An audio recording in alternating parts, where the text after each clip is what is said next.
কৈছো এই নেকানিবা আমি আছো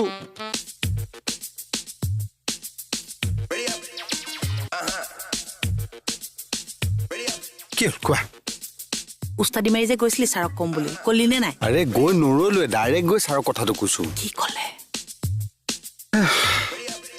কি হলো ছাৰে আজি ছাৰক আজি প্ৰথমবাৰৰ কাৰণে আবেগিক হোৱা দেখিলো কিয় ছাৰৰ চকুত জমা হৈ থকা পানী প্ৰথমবাৰৰ কাৰণে দেখিলো জানা কি হ'ল মই যে তোমাৰ কথাটো কৈছো আবেগিক হৈ গ'ল কিয়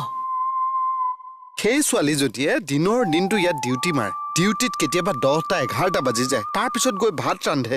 কেতিয়াবা গোটেই ৰ'দত পুৰি ট্ৰেফিকত ডিউটি মাৰে সেই ছোৱালীজনীয়ে গৈ ৰাতি ঠুকুচি ইউনিফৰ্মযোৰ ধুৱে ডাৱৰীয়া বতৰ নুশুকালে সেই তিতা কাপোৰযোৰ পিন্ধিয়ে ডিউটি মাৰে ছাৰে কৈছে নহয় মই ছাৰক কৈছো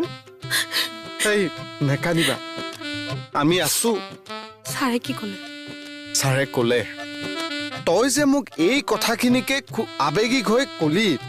তাৰ পিছত ছাৰে মোক ক'লে তাই কিয় সৎ সাহস নহ'ল মোক কথাখিনি ক'বলৈ মই ছাৰক গৈ নিজে কওঁগে নেকি যোৱা মাত্ৰ ফ্ৰেছ হৈ লোৱা হা ছাৰে কিবা এটা কৰিব যোৱা thank you all the best